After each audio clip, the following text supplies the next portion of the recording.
नमस्कार दोस्तों, स्वागत है आपका हमारे इस द हिंदू और दैनिक जागरण के एमसीक्यूज बेस्ड न्यूज़ एनालिसिस के अंदर। ठीक है, ये एक हमारी रिवीजन वीडियो है, यानी आज सुबह आपने जो न्यूज़पेपर पढ़ा था उसके बेस्ड हमने एमसीक्यूज बनाए हैं और उस एमसीक्यू के बेस को आप सॉल्व कीजिए जो यूपीएससी प्रीलिम्स के आधारित हैं। ठीक है, जो प्रीलिम्स एग्जामिनेशन में जो इस प्रकार के क्वेश्चन पूछे जाते हैं उस बेस पर आधारित है।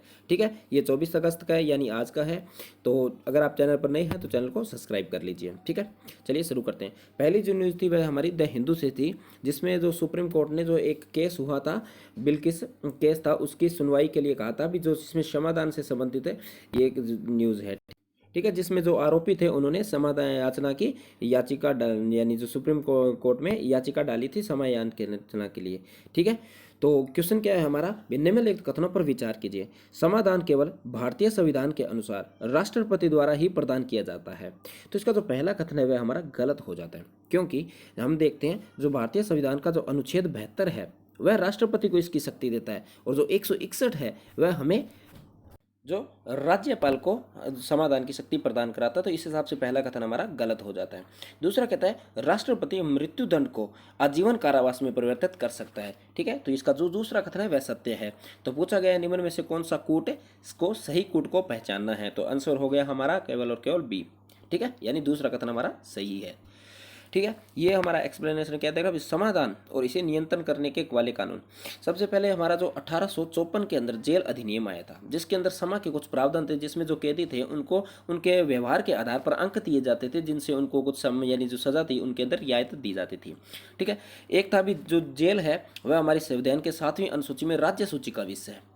ठीक है, और इसी के तहत और इसका जो प्रबंधन है वह राज्य सरकार के द्वारा करती है, जिसके अंदर हम देखते हैं जो पेरोल होती है, फिरोल होती है, वो भी प्रदान की जाती है। ठीक है, समाधान के लिए कानून मूल रूप से आपराधिक न्याय में सुधार और मानवाधिकार की रक्षा की राज्य का प्रयास है। यानी ये किस लिए भी, जो मानवाधिकार, लोगों के जो मानवाधिकार है, यानी कोई इंसान एक बार गलती कर देता है तो उसके हिसाब से, यानी गलती किस परिप्रेक्ष्य में हुई है, उसको एक सुधार के रूप में भी हम देख सकते हैं। न्याय में सुधार और मानवाधिकार, यानी एक मानव का भी ये अधिकार है।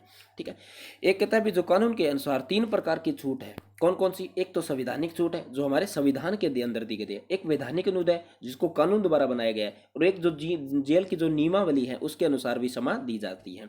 ठीक है, जिसको हम देखते हैं पेरोल और फेरोल। ठीक है, भारतीय संविधान का जो अनुच्छेद 72 हमने देख लिया, राष्ट्रपति को छूट का अधिकार देता है। जो 161 है वो राज्यपाल को समान शक्ति प्रदान कराता है। ठीक है, वैसे ये समान शक्ति नहीं है, कहीं ना कहीं जैसे मृत्युदंड है उसको जैसे पूर्णतः वो यानी मुक्त कर देना मृत्युदंड से, वह केवल राष्ट्रपति के पास है। ठीक है, दंड प्रक्रिया संहिता की जो धारा 432 है में प्रयुक्त सरकार को भी कैदी की सजा को निलंबित व माफ करने का अधिकार है, यानी सरकार भी उसको कर सकती है। ठीक है, और दंड की प्रक्रिया की धारा जो 433A में कहा गया कि एक कैदी मौत में दंडनीय अपराध का दोषी पाया जाता है तो उसको मौत के सजा को गण, यानी 433 के तहत क्या करें, आजीवन कारावास किया जा सकता है। ठीक है, यानी वह ये कब है, ये 14 साल से यानी पहले नहीं किया जा सकता, यानी उसको 14 साल की सजा कम से कम काटनी ही पड़ेगी। ठीक है, दंड प्रक्रिया यानी जो हमारी आईपीसी की धारा 300 जो 435 में कहा गया है कि दिल्ली विशेष पुलिस प्रतिष्ठान द्वारा या सीआरपीसी के अलावा किसी भी अन्य केंद्रीय अधिनियम के तहत किसी अपराध की जांच करने वाले किसी भी एजेंसी द्वारा जांच किए गए मामलों में राज्य व केंद्र सरकार के परामर्श करना होगा। ठीक है, अगली जो न्यूज़ थी जो हमारी थी किससे संबंधित थी, ये हमारी दैनिक जागरण से न्यूज़ थी, जिसमें कहा गया तो स्विस अकाउंट के अंदर जो अनिल अंबानी थे उनको जो आयकर विभाग की तरफ नोटिस आया है। तो इसके अंदर एक कानून का जिक्र हुआ है, जिसके अंदर कालाधन संशोधन अधिनियम, जो कालाधन अधिनियम है 2015 की धारा 50 का। ठीक है, तो क्या है भी काला धन कौन सा धन है, क्या है इसमें पूछा है, काला धन वह धन है जो कौन सा, जो क्या अवैध रूप से प्राप्त धन या अचल संपत्ति के रूप में या कर वंचन के उद्देश्य से या धन शोधन की प्रक्रिया से। अगर हम कहीं ना कहीं देखें तो अवैध रूप से प्राप्त कोई धन होता है तो उसको भी हम क्या कहते हैं, काले धन का रूप देते हैं। जो अचल संपत्ति है ये तो हो ही नहीं सकता। दूसरा है जो धन शोधन की प्रक्रिया, यानी जिसको मनी लॉन्ड्रिंग बोलते हैं, क्या वह काला धन है, ये एक कर वंचन की समझ है। अगर हम सी और ए दोनों देखें तो सही है, क्योंकि अवैध रूप में कहते हैं, मगर इसकी सही व्याख्या क्या होगी, सही व्याख्या केवल और केवल सी होगी। हम उसी को काला धन कहेंगे जो सरकार से कर चोरी के रूप में प्राप्त किया जाता है। ठीक है, अवैध रूप से अभी तक इसकी ये परिभाषा नहीं है जो अवैध रूप से आपने धन कमाया है वह काला धन होगा या नहीं, मगर कर वंचन के रूप में जो आप कैसे कमाते हो वह आपका काला धन होता है। ठीक है, काला धन यही बता रहा है कि काला धन आर्थिक सिद्धांत के यानी में काले धन की कोई भी स्पष्ट परिभाषा नहीं है। इसके लिए कई अलग अलग शब्द जैसे समानांतर अर्थव्यवस्था, काला धन, काली आय, जिसे बेहिसाबी अर्थव्यवस्था, जिसे अवैध अर्थव्यवस्था या नियमित अर्थशास्त्र या सॉरी अर्थव्यवस्था इत्यादि के रूप का उपयोग किया जा रहा है। और काले धन की सबसे सरल परिभाषा संभवतः यही है भी उस धन के रूप में हो सकती है जिसमें जो कर पराधिकारी से छिपाया जाता है, यानी कर जो छिपाया जाता है।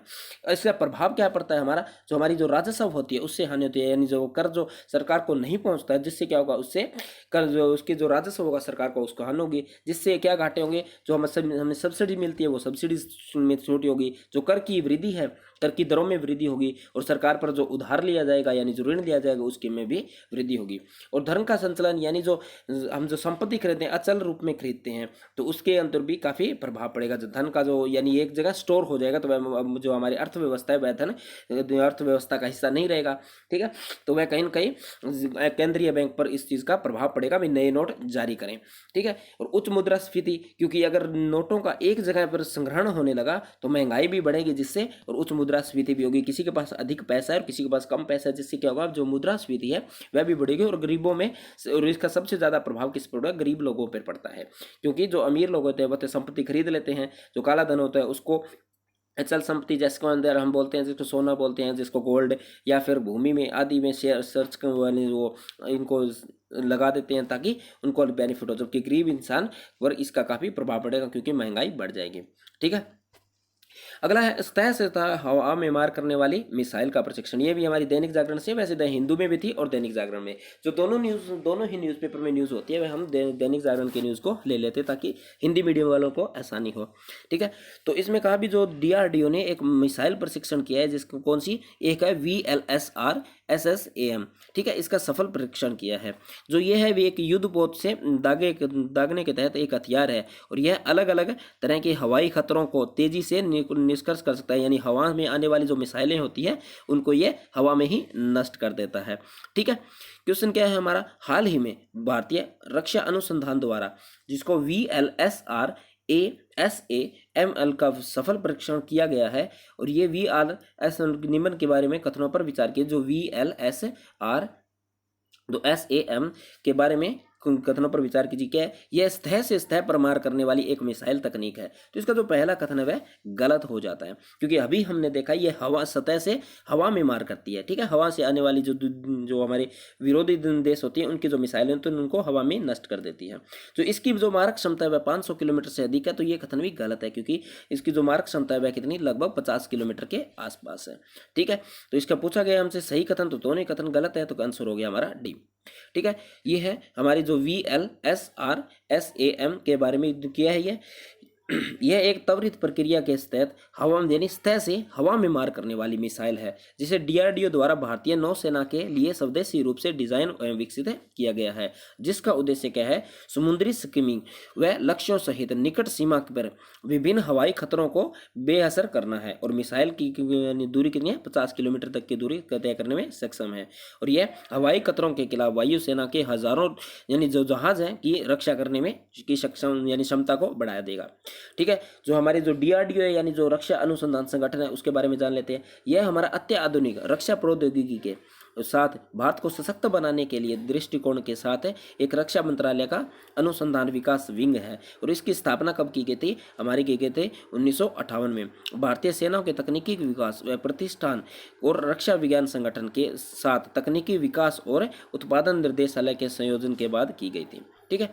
अगली जो न्यूज़ हमारी द हिंदू थी, जिसमें कहा गया भी जो विटामिन डी की डेफिशिएंसी यानी है हमारे जो लोग हैं इनके अंदर जो विटामिन डी की काफ़ी कमी पाई जा रही है, ठीक है। जिसके हमें अलग अलग कारण बताए गए हैं, जिसमें हम जो स्किन प्रोटेक्शन के लिए जो क्रीम वगैरह यूज़ करते हैं, जिस प्रकार के हम कपड़े यूज़ करते हैं, ठीक है, जो हमारी जो एज का जो हमारा होता है, जो एजलेस होता है उस हिसाब से, ठीक है, और हाई फैट लेवल और जो हमारा वसा का जो लेवल है अधिक होना, ये सब इसके अंदर कहा गया है। तो क्वेश्चन हमारा क्या है, विटामिन डी के बारे में निम्नलिखित कथनों पर विचार कीजिए। विटामिन डी वसा में घुलनशील विटामिन है, ठीक है। तो इसका जो पहला कथन है वह सत्य है, क्योंकि जो विटामिन डी होता है वह वसा में घुल जाता है। अगला क्या कहता है, विटामिन डी मानव रक्त में कैल्शियम और जो फास्फेट की प्रचुरता हेतु उत्तरदायी है। तो इसका दूसरा कथन भी सत्य है, ठीक है। तो पूछा गया हमसे सही, तो सही कौन सा है, सी, ठीक है। इसके दोनों ही कथन सत्य हैं।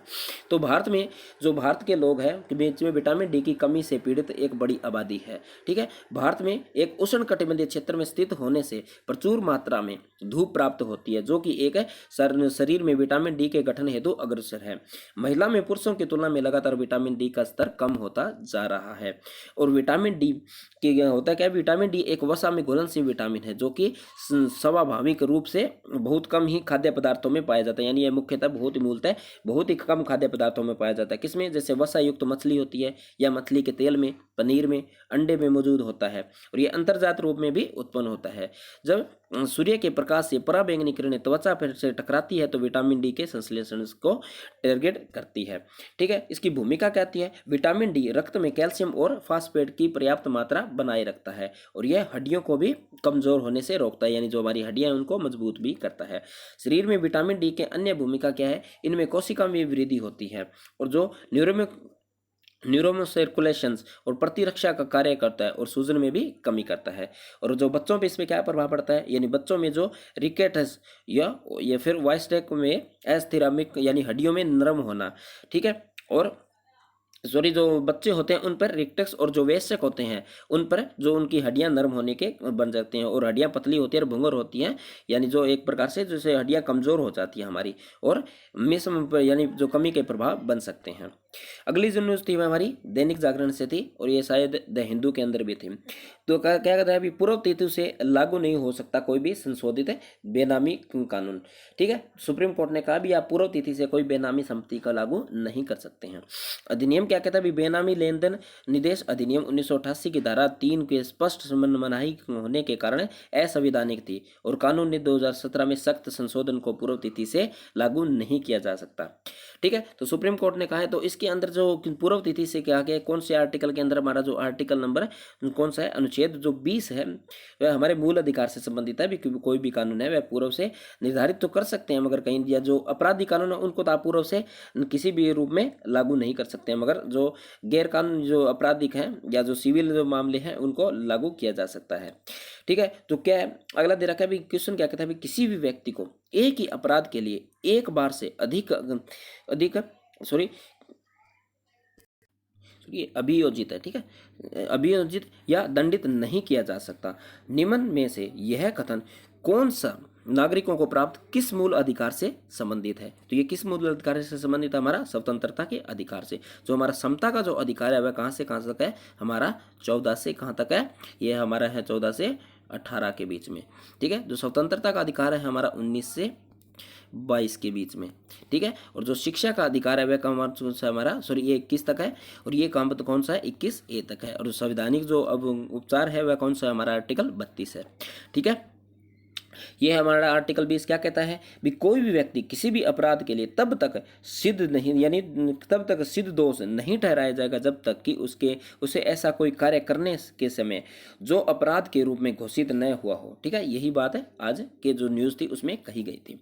ठीक है, और किसी भी प्रवृत्ति या विधि का अतिक्रमण नहीं किया गया है या उससे अधिक सख्ती की भागीदारी नहीं होगा, यानी उससे ज़्यादा जो पहले जो कानून था वही दंड उसको दिया जाएगा जो उस अपराध के में किए गए समय की प्रवृत्ति विधि के अधीन अधिरोपित किए जा सकती है।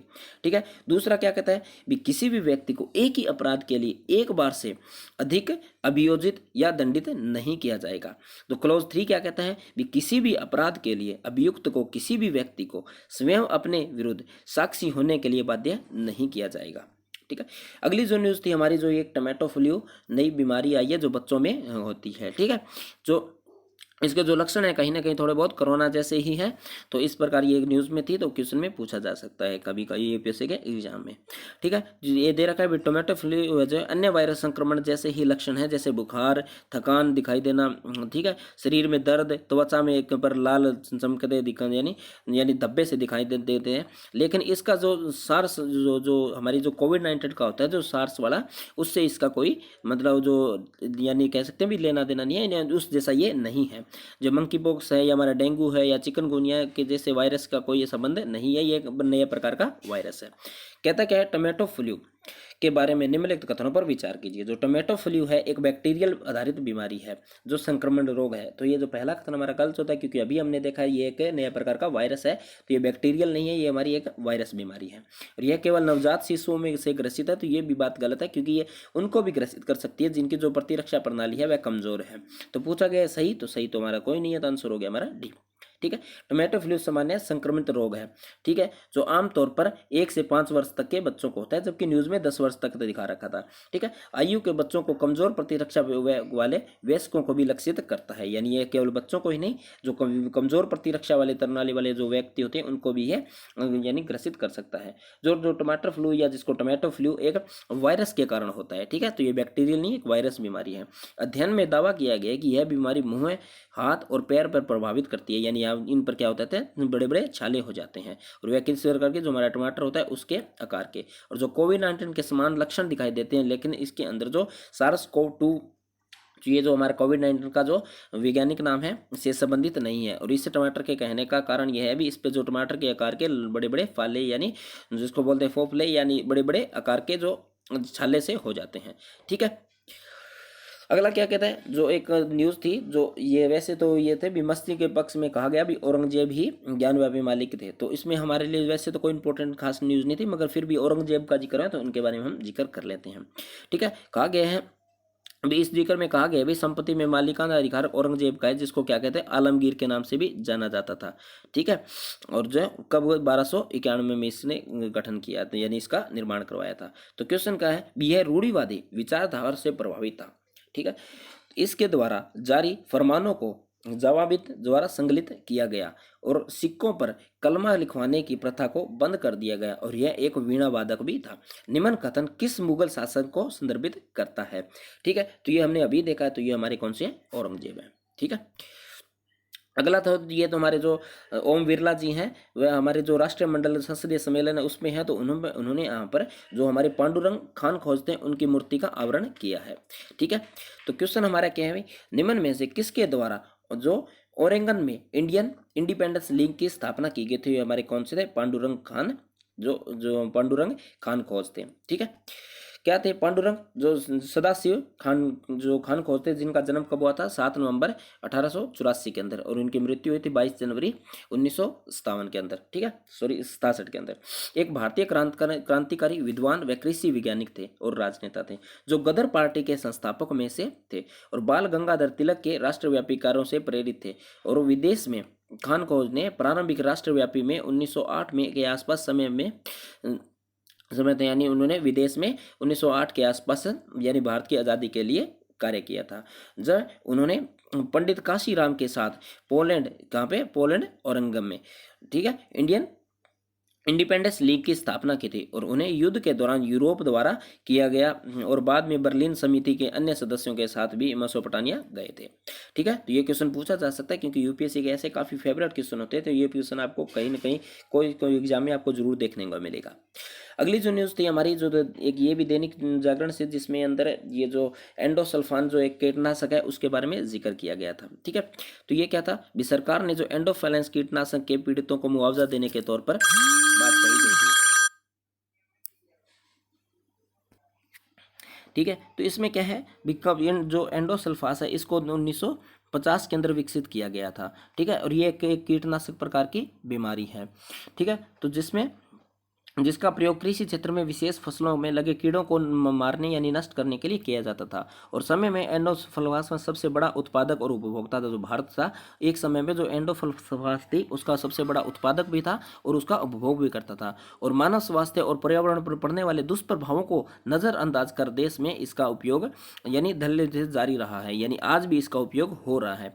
केरल के काजू के बागानों में कई वर्षों से इस रसायन का छिड़काव होता रहा है।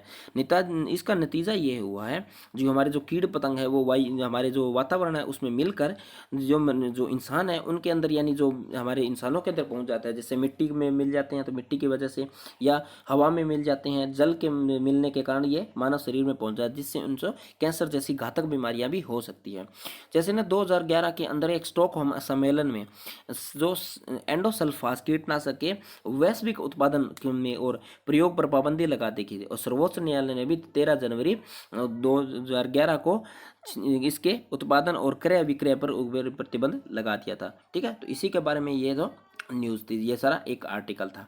ठीक है, तो क्वेश्चन क्या कहता है, कहता है निम्नलिखित पर विचार कीजिए। उपजाऊ क्षमता में वृद्धि, मृदा के स्वास्थ्य में कमी, मानव स्वास्थ्य पर नकारात्मक प्रभाव और खरपतवार की नवीनतम प्रजातियों के विकास। निम्न में से किस पर रासायनिक कीटनाशकों का प्रभाव हो सकता है? तो किस किस पर हो सकता है? क्या यानी कीटनाशकों से उपजाऊ क्षमता मृदा की बढ़ती है? तो पहला कथन गलत हो जाता है। तो पहला कथन गलत होता है तो हमारा उत्तर आंसर निकल के आ जाता है बी। ठीक है, 2 और 3। और क्या खरपतवार से हमारी नवीनतम प्रजातियां होती है, जो हमारे जो खरपतवार होते हैं उनकी नवीन प्रजातियों का विकास होता है। तो इनसे नवीन प्रजातियों का विकास नहीं होता है, जबकि ये जो फसल होती है उसको नुकसान पहुंचा सकते हैं। ठीक है, अगली जो हमारी जो न्यूज़ थी वह एक थी सिमवर्धा, जो तुलसी की एक नई प्रजाति यानी विकसित की गई है, जिसका नाम रखा गया हमें सिमवृंदा। ठीक है, तो इसका क्या कह रहा है, जो नर्सरी में इसको तैयार किया गया है।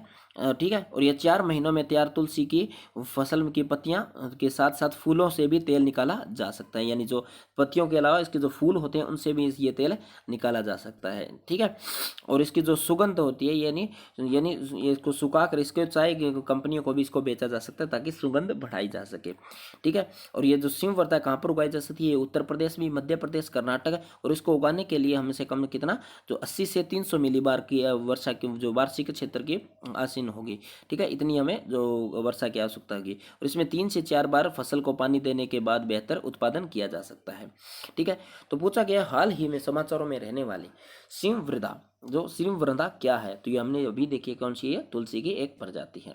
ठीक है, एक ये जो दैनिक जागरण का एक आजकल जो एक लास्ट पेज आता है, जिसके अंदर जो इंपॉर्टेंट जो न्यूज़ होती है, जो आज के दिन क्या हुआ था, वह काफ़ी इंपॉर्टेंट हो जाता है। तो कई बार जो पूछ लिया जाता है जो हिस्ट्री से संबंधित होता है। ठीक है, तो पहले था अभी आज ही के दिन पर जो सूरज तट पर जो ईस्ट इंडिया कंपनी का जो पहला जहाज था ना, हेक्टर, वह आया था। ठीक है, जो आज कब आया था? ये 1608 के अंदर। ठीक है, जो ठीक है, कहाँ पर आया था? ये सूरत के अंदर आया था। और उस समय जो मुगल शासक कौन थे? जहांगीर के थे। तो ये भी पूछा जा सकता है, यूपीएससी के अंदर एक स्टेटमेंट में इस प्रकार का पूछा जा सकता है, जब यानी ईस्ट इंडिया कंपनी का प्रथम जहाज आया था तो भारत में मुगल शासक कौन था? तो कौन थे उस टाइम? जहांगीर थे। और कैप्टन हॉकिंस को भारत में व्यापार करने की अनुमति इन्होंने दी थी।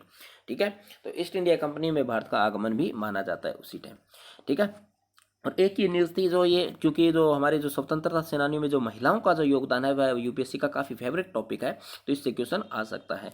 इसमें कहा देखा एक बीना दास है, जो क्रांतिकारी बीना दास का जन्म कब हुआ था? 1911 के अंदर, आज ही बंगाल के कृष्णा नगर में हुआ था। और वह स्कूल के दिनों से ही अंग्रेजों के विरुद्ध रैलियों में हिस्सा लेने लगी, और महिला छात्र वह संघ में जुड़कर वह कई क्रांतिकारी गतिविधियों में शामिल हुई। और 6 फरवरी 1932 को कलकत्ता महाविद्यालय में दीक्षा समारोह में तत्कालीन गवर्नर की किसको? सेलेनी जेकलेस को 5 गोलियां चलाई थी उन पे। ठीक है, और उन मामले में उनको भी कई वर्षों के लिए जेल में भी यानी गिरफ्तार कर लिया गया था। ठीक है, और बाहर आकर उन्होंने भारत छोड़ो आंदोलन में हिस्सा लिया था, और 1946 से 1951 पर वह बंगाल विधानसभा की सदस्य भी रही थी। तो ये इसलिए काफ़ी इंपॉर्टेंट हो जाता है, और ये हमें जो मेंस के जो क्वेश्चन होते हैं उसमें भी इनको यानी कोट कर सकते हैं। एक जो न्यूज़ थी हमारी, जो जेम्स है, जो हमारा जो स्पेस टेलीस्कोप है, उसके बारे में एक न्यूज़ थी जिसने बृहस्पति की सबसे क्लियरिटी की तस्वीर ली है। तो इस बारे में क्वेश्चन आपसे जरूर यूपीएससी में पूछा जाएगा, शायद 2000 के प्रीलिम्स एग्जाम में इसमें इससे संबंधित कोई ना कोई क्वेश्चन आपको जरूर होगा, क्योंकि ज्योग्राफी से जो क्वेश्चन है वह यूपीएससी के पास जो सिलेबस है वह लिमिटेड है, और इसके अगर कोई नई खोज होती है तो उस पर क्वेश्चन 100% ही पूछा जाता है। जैसे जूनो के ऊपर भी पूछा गया था क्वेश्चन और ये मेंस के अंदर भी ये क्वेश्चन पूछा जा सकता है। ठीक है, तो ये हमारे लिए इंपॉर्टेंट हो जाता है। तो क्वेश्चन हमारा क्या है, एक बार हम देख लेते हैं। जेम्स वेब स्पेस टेलीस्कोप के बारे में निम्नलिखित कथनों पर विचार कीजिए। जेम्स वेब टेलीस्कोप अमेरिकी अंतरिक्ष एजेंसी नासा द्वारा पृथ्वी के सूर्य के लैग्रेंज बिंदु पर स्थापित किया गया है, यानी जो हमारा जो L2 बिंदु जिसको हम लैग्रेंज पॉइंट बोलते हैं उस पर इसको स्थापित किया गया है। तो इसका जो पहला कथन है वो बिल्कुल सत्य है। इस लैग्रेंज पॉइंट कौन सा था? ये एक ऐसा पॉइंट होता है जहाँ पर जो जो ग्रह होते हैं, जो जैसे 2 ग्रह हो गए तो उनकी जो ग्रेविटेशनल फील्ड है वो आकर मिलते हैं। तो इससे क्या होता है भी, जो हमारा जो यान होता है वह बिल्कुल स्थिर रहता है। ठीक है, तो उसको इस पर यहाँ पर यानी जो हमारा जो गगनयान है, जो आदित्य L1 है, उसको भी हम यहीं पर स्थापित करने की बात कर रहे हैं। ठीक है, अगला कह रखा है हाल ही में इसके द्वारा शनि ग्रह की सबसे उन्नत गुणवत्ता वाली तस्वीर जारी की गई है। तो इसका जो दूसरा कथन तो गलत होगा, क्योंकि अभी हमने देखा ये किसकी बृहस्पति ग्रह की तस्वीर ले गई है। तो पूछा गया हमसे सही, तो सही कौन सा है? केवल और केवल एक। ठीक है, ये देर का है जो हमारा जूनो जो स्पेस टेलीस्कोप है, यह ब्रह्मांडीय इतिहास की जांच करेगा और जो बिग बैंग से लेकर जो आकाश गंगा व सितारों और ग्रहों के निर्माण से हमारी सौरमंडल के विकास तक की इसकी जानकारी के अध्ययन करेगा। ठीक है, और क्या कहते हैं, यानी वेब के लक्ष्यों को 4 विषमताओं में बांटा गया है। पहला लक्ष्य क्या गया है, अभी लगभग यह 13.5 बिलियन वर्ष पीछे मुड़ कर देखे गए, यानी ये 5 बिलियन पूर्व घटनाएं घटी थी अंतरिक्ष के अंदर, जैसे किस प्रकार तारे बने थे, किस प्रकार आकाश गंगा का निर्माण हुआ था, उनको देखेगा। और दूसरा ये कह देगा सभी सबसे कमजोर और आरंभिक जो आकाश गंगा है, यानी जो आज के टाइम में जो बहुत ही यानी जो पुरानी आकाश गंगा है उनका अध्ययन करेगा, ताकि उनका निर्माण कैसे हो और किस प्रकार उसका अंत हो रहा है, ताकि जो जिससे हम हमारी जो मिल्की वे है उसका भी अध्ययन कर पाएंगे। ठीक है, तीसरा क्या देखेगा, ये जो हमारे तारे हैं और ग्रह प्रणाली कैसा पैदा हुए, हमने ये भी बात देख ली थी। ठीक है, चौथा ये क्या देखेगा, जो एक्स्ट्रोसोल यानी जो ग्रह है जो हमारे सूर्य के जो बाहर के जो ग्रह हैं, जहाँ पर ये देखा भी किस प्रकार का वातावरण है, क्या वहाँ पर जीवन है या नहीं, उसकी भी ये खोज करेगा। ठीक है, अगली जो न्यूज़ थी हमारी, ये जो न्यूज़ है ये किसी जो हार्ट अटैक में रोगियों को सुरक्षित रख सकता है कोविड mRNA टीका। ठीक है, mRNA टीके के बारे में आपकी बार 2022 में यूपीएससी के अंदर क्वेश्चन पूछा गया था। ठीक है, कि जिसकी हमने कल ही डिस्कशन किया था, कल वाले जो वीडियो थी उसके अंदर हम इस क्वेश्चन को डाला था। क्या कहता है, विकास 2021 के अंदर जो हार्ट फेलियर के रोगियों को जो mRNA टीके 2 टीके लगाए जा सकते हैं। इस पे कहा कि जो हार्ट फेलियर के जो पेशेंट है उनको भी mRNA टीका लगाया जा सकता है जो कोविड का है। क्वेश्चन क्या कहता है, जो सफेद भाग जिसको बोलते हैं mRNA टीका, जिसको मैसेंजर आरएनए के बारे में निम्नलिखित कथनों पर विचार कीजिए। mRNA मानव शरीर में कोशिकाओं की प्रतिरक्षा अनुक्रिया उत्पन्न करने में सहायक है। तो इसका जो पहला कथन है वह बिल्कुल सत्य है, यानी ये क्या कहता है, जो कोशिका होते हैं उनसे प्रोटीन लेता है, यानी कोशिकाओं से प्रोटीन लेकर उसी में जो वायरस होता है उसको नष्ट करता है। जो फाइजर एक प्रकार का mRNA टीका पर आधारित है। ठीक है, उसका दूसरा कथन भी क्या है, सत्य है। तो हमसे पूछा है सही कोट, तो दोनों ही कथन सही हैं।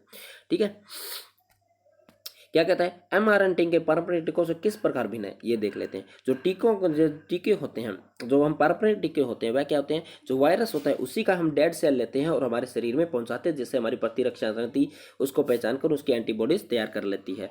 जबकि जो ये टीके होते हैं वह क्या कहते हैं, उसके जो प्रोटीन को लेते हैं और उस प्रोटीन से उसके जो प्रोटीन से पैदा हुए जो वायरस को किस प्रकार से नुकसान है उसकी जो प्रणाली होती है उसी को प्रभावित करते हैं। ठीक है, mRNA टीके शरीर के कुछ वायरल प्रोटीनों के उत्पादन करने की प्रेरित करते हैं। ठीक है, तो आज की वीडियो में इतना ही। देखने के लिए थैंक यू, और अगर आप चैनल पर नए हैं तो प्लीज चैनल को सब्सक्राइब कर लीजिए और आगे शेयर भी कर दीजिए। ठीक है, तो चलिए मिलते हैं नेक्स्ट वीडियो में।